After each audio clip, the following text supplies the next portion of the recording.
pagbubukas sa second quarter of action, silipin muna natin ang ating happy moment atin sa atin ng Happy Mobile. Happiness is on hand. 17-16 is the score. Purefoods abante ng isa sa pagbubukas nga po ng second quarter of action. Mag-umargin po kasama si Dating Quinito Enzo. Nandirito rin si Miss Erica Padilla. Kasama rin natin ang buong puwersa ng inyong Sports 5. That's a low-scoring first quarter so far, Quinito. Well, big stats sa ating first period was in the rebounding. Ang advantage is 17 for Purefoods and Raider Shine wawalo lamang. No? So that's a big 9 rebound advantage from Purefoods. And we did talk about that. We told our viewers in our Dean's List na dapat yung extra rise. Wala silang dieta dito. No? They need to go all out for those rebounds. Purefoods likes to control the boards, to control the tempo. Uiluan is joined by Belga, Tang, Norwood, and Aranya. Defended by Melton, who is trying to outrun T.Y. Tang. Andiyan din sina Baroka, Malyari, Maliksi, and Taha. Yung 4Ms nandiyan din. Oo nga eh. But that time, gumana yung depensa ng Purefoods because they forced Belga to put the ball on the floor.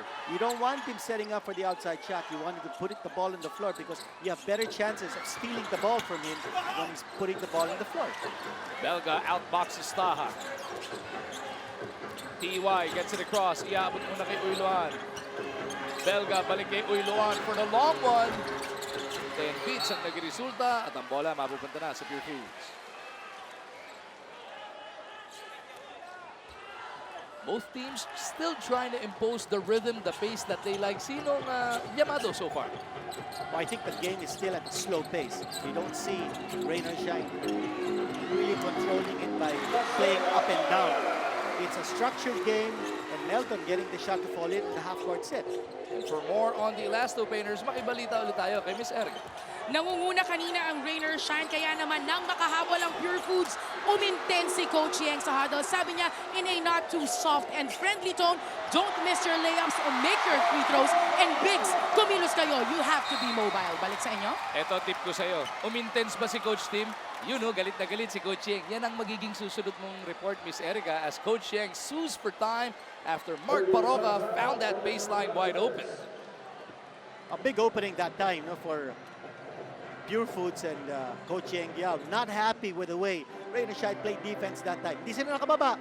Hindi nila naprotektahan yung baseline. Ano, nakakulot na noon ni Coach Yeng dito. Hindi si Miss Padilla, natakot yata lumapit doon. Kanina nakita natin, sumona ang Purefoods. Very rarely sila nagsosona because... Don't do one-on-one! Let's listen in to Coach Tim Cohn. I think he's saying, don't go one-on-one. Play as a team. Mangwan Pinoy play of the half muna ang ating silipin. Yan yung getaway kanina ni Mark Baroka. 100% galing ng Pinoy mula sa Mangwan. Packed with sarap ng Pinoy. 21-16, Purefoods back up by 5. Largest lead of the game was 6 early on when Purefoods opened the game by dropping a 10-4 bomb. T.Y. paboritong tira, in and out.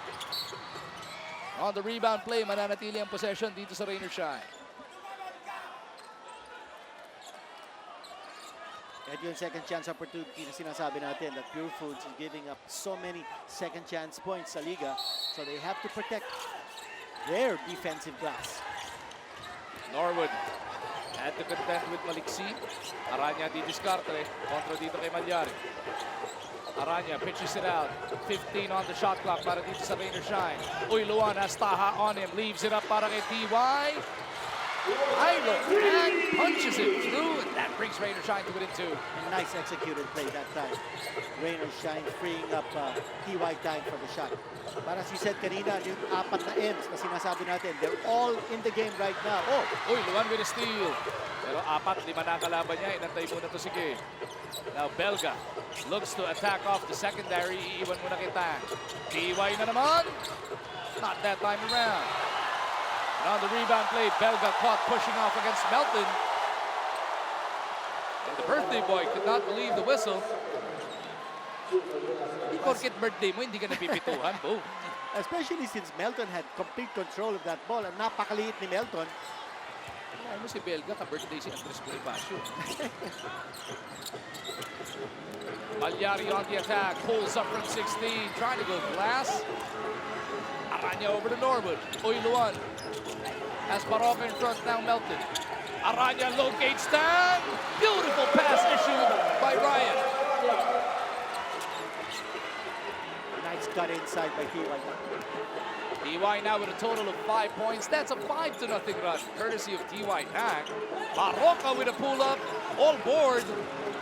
Belga gets it over to Uyluan. Momentum shift right here.